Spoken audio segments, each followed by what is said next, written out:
No i okazało się, że mamy problem. Nie mamy gdzie przenocować. Zepsuła się pompa wody. Ruszamy w podróż do Norwegii. Na 2 nogach i 4 kołach. Robimy podróże. Cześć, cześć, cześć! Jakiś czas temu na kanale opublikowaliśmy film pokazujący kampera, którego wybudowaliśmy. Kampera dostosowanego do potrzeb osoby poruszającej się na wózku, czyli do mnie. I teraz właśnie tym kamperem ruszamy w naszą pierwszą zagraniczną podróż. Podróż do Norwegii. Wydaje nam się, że to będzie zupełnie inna podróż. Inna niż wszystkie, które dotychczas odbyliśmy. Nieraz podróżowaliśmy samochodem, ale zawsze było to tak, że mieliśmy bazę wypadową w jakimś mieście, w jakiejś wsi i stamtąd sobie wyskakiwaliśmy do miast, do atrakcji i tak w kółko. A teraz naszą bazę noclegową wozimy ze sobą i wydaje nam się, że to będzie zupełnie inne przeżycie. No i ten film też mamy nadzieję, że będzie zupełnie inny niż wszystkie dotychczas. Trzeba powiedzieć, że naprawdę cykam się trochę, bo nie dość, że wcześniej bursa tak regularnie nie prowadziła nigdy. Sporo tu elektryki, sporo innych rzeczy, które mogą się popsuć, więc dobra, cykam się, nie powiem, że nie, cykam się strasznie, ale jedziemy, a choć przygoda, bo strach będzie dużo.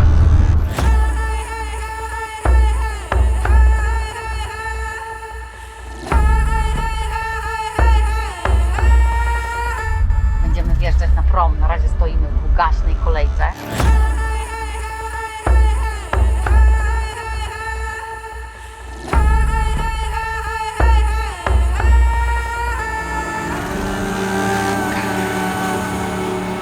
Dotarliśmy do naszej kajuty na promie i powiem wam, że tu jest jakby luksusowo. Już kilkukrotnie płynęliśmy ze Steną, ale tymi starszymi statkami, a ten statek jest bardzo, bardzo nowy. 3 bądź 4 lata dopiero pływa. Jest to statek ekologiczny, bo pływa na LNG, więc wszystko tutaj się jak najbardziej zgadza, a kabina przystosowana do potrzeb osób z niepełnosprawnościami jest naprawdę na wypasie.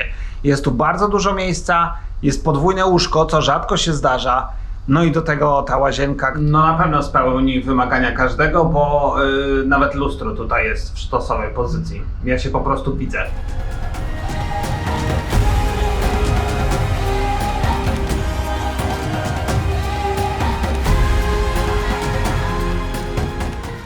Dzień dobry, złośniku. Nie jestem złośnikiem wcale, tylko mój mąż jak taki baranek prowadzony na rzecz. Wcale nie, ja chciałem do luncha. Zobaczył, że się coś błyszczy, już pędzi, po prostu pędzi, a prom co? Odpływa. Ale buja. Chyba ciebie, ty. No to jakby jest fantastycznie. Weszliśmy do windy, żeby zjechać poziom niżej i co się zdarzyło? Winda się zacięła. Więc spędzamy noc na morzu. Widzicie? To tak nie działa, zacięliśmy się. Dobra, wołamy pomoc. A few moments later. Jesteśmy czereśniaki, a raczej ja jestem czereśniak. Myślałem, że się zacięliśmy w windzie i będzie aferka. A tu z aferki nici, bo trzeba umieć po prostu czytać. I tam było napisane, że winda nie działa, jak jest manewry są w portach i tak dalej. Więc jesteśmy po prostu mistrzowie podróży. 55.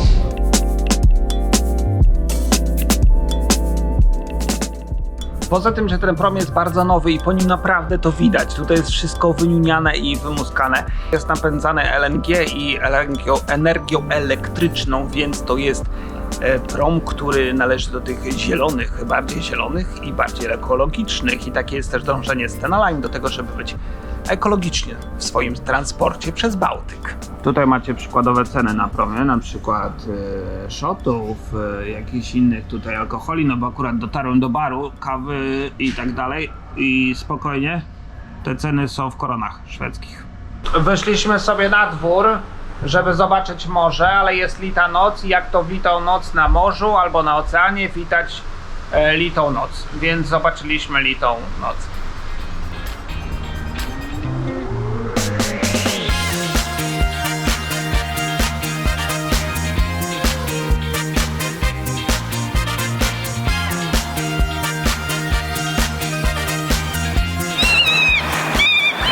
Dopłynęliśmy do Szwecji. Program, który naprawdę bardzo serdecznie polecamy i można ruszać w drogę. I tak też my czynimy pierwszy nocleg w Szwecji. Za jakieś 400 km dotrzemy na miejsce.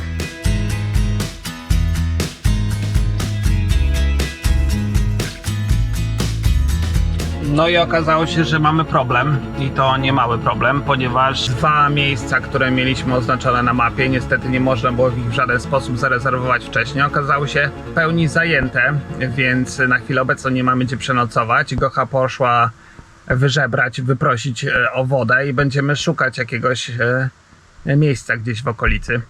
Jest godzina 18.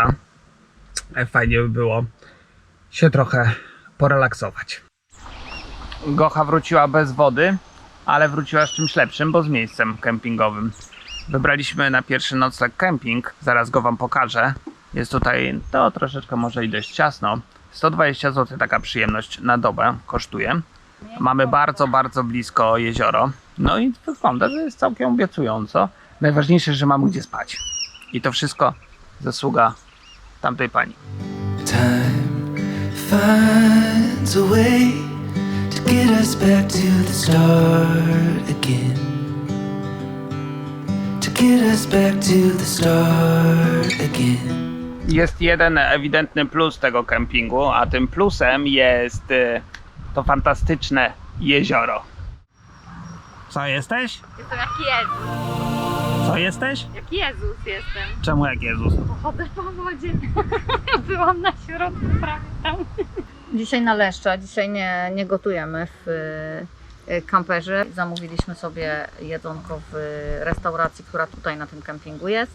No i za dwie takie porcje duże ryby z frytkami, takie fish and chips, zapłaciliśmy 126 zł. Pierwsza noc za nami i naprawdę bardzo dobrze nam się spało, ale nie chce nam się grzać wody w kamperze i odpalać boilera, dlatego idziemy do toalety tutaj na kempingu, a przy okazji zobaczymy, jak wygląda to dla niepełnosprawnych. No jest naprawdę nieźle. Da się podjechać pod umywalkę, da się przejrzeć w lusterku. Toaleta jest z uchwytami. Prysznic jest całkiem spory, jest nawet siedzisko, więc da się to ogarnąć.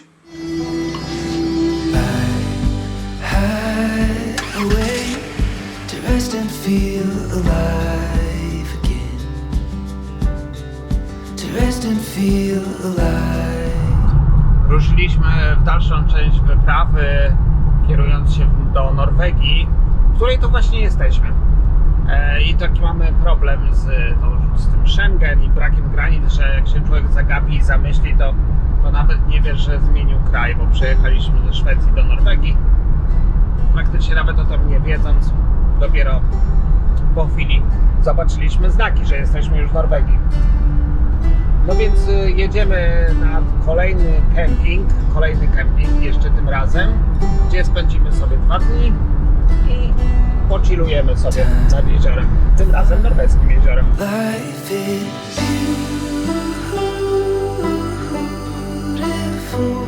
Dojechaliśmy na kolejne miejsce naszego noclegu, także na kemping. No i jeżeli o tamtym mówiłem, że jest tłoczny, to ten to jest po prostu jak parking pod Biedronką, gdy rzucą nową promocję albo 30 piw i 32 gratis, to wygląda tak mniej więcej jak razy 2, jak taki parking. A toaleta dla niepełnosprawnych na tym kempingu wygląda tak. Prysznic bezprogowy, choć nie mam pojęcia, jak miałbym sięgnąć do tej słuchawki, no ale mógłbym jej w ogóle nie ściągać. Jest za to ławeczka, jest krzesełko, toaleta z uchwytami i całkiem sporo miejsca. No i oczywiście umywalka, po którą swobodnie można podjechać. Mogą być lustro niżej, ale da się. A jak się korzysta z prysznica? Żeby skorzystać z prysznica, dostaje się na kempingu taką specjalną kartę, którą trzeba włożyć tutaj. No i wtedy nalicza nam opłatę za wodę. 4 minuty, chyba 50 koron, nie? Czyli 17 zł za 4 minuty prysznica.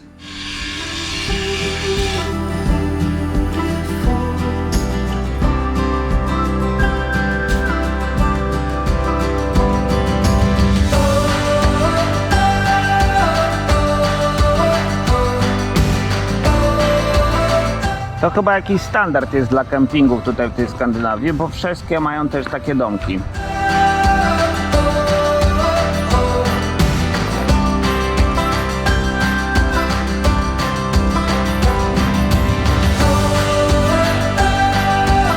będzie jajeczniczka.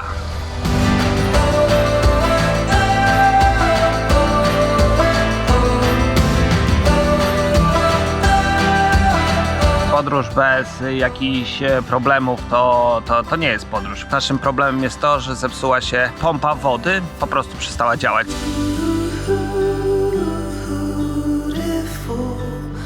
To jest jezioro o nazwie Mjosa. Nie wiem, jak się czyta te o z kreseczkami, ale wiem za to, że jest to największe jezioro w Norwegii.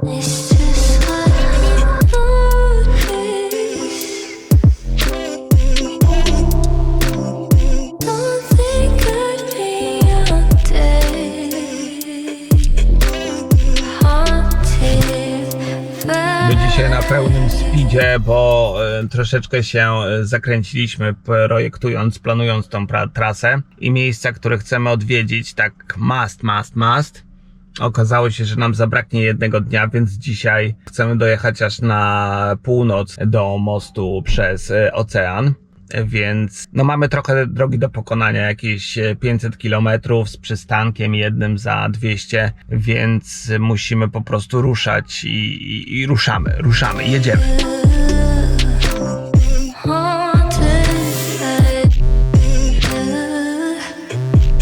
A wejść musimy tamtą ścieżyneczką, która się tam wije, na tą góreczkę 1,5 kilometra i już będziemy na miejscu.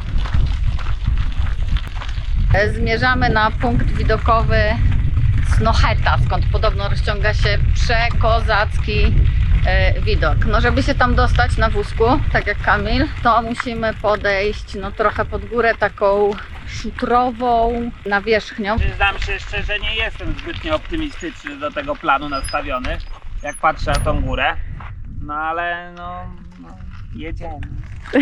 Kto nie próbuje, ten nie pije szampana.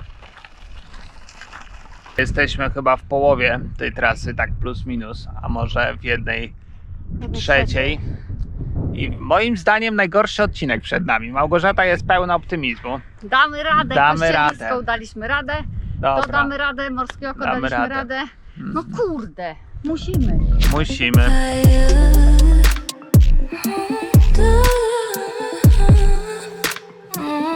No niestety operacja zakończona została lekką porażką. Dojechaliśmy do połowy i stwierdziliśmy, że dalej to jest po prostu nierozsądne. Chyba się starzejemy, bo pewnie jeszcze parę lat temu to w ogóle idziemy dalej. No a teraz rozsądek wygrał, co jest może trochę mądre. No nic, Gocha poszła na górę, więc łapcie ujęcia z góry, jak to wygląda. To nie jest trasa dla wózka inwalidzkiego. Absolutnie.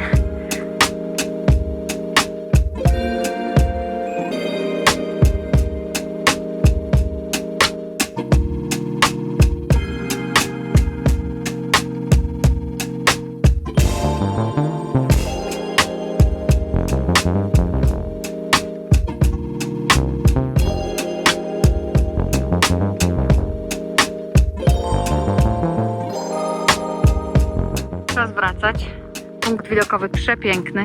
Pogoda wymarzona. Szkoda, że z Kamilem nie mogłam tu dotrzeć, ale i niżej widoki są po prostu porywające, więc nie pomijajcie tego punktu widokowego tylko i wyłącznie dlatego, że będzie Wam za daleko na północ. No jest tu po prostu sztos, a jak się pogoda trafi, to widać naprawdę daleko. Jakby się ktoś zastanawiał, czy tu można latać dronem? Nie, nie można latać dronem.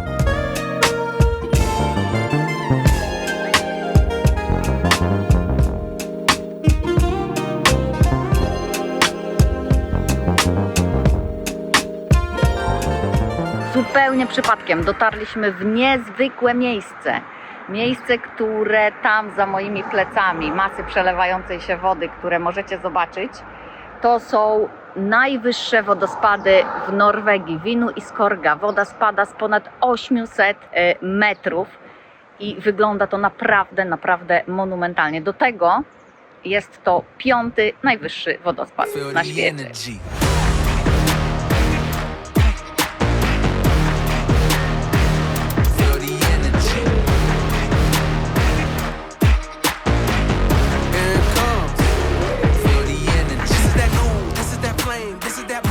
Dotarliśmy praktycznie do kresu naszej wyprawy, jeżeli chodzi o kierunek północny. Brakuje nam jeszcze kilkadziesięciu kilometrów, ale to jutro. A dzisiaj nocujemy w przepięknych okolicznościach przyrody nad norweskim fiordem. Will I find my home? Will I find my home? My home in you, home in you. Will I find my home? Will I find my home? Mamy dach. My home in you. Udało jej się. Yep. Wielu naszych znajomych, którzy podróżują kamperami, mówiło nam, że właśnie w tym kempingowaniu, kamperowaniu najlepsze jest to, że można zjeść sobie i obudzić się z widokiem takim, jakim nie da żadna restauracja. Proszę Państwa, oto jest restauracja z widokiem na fiord.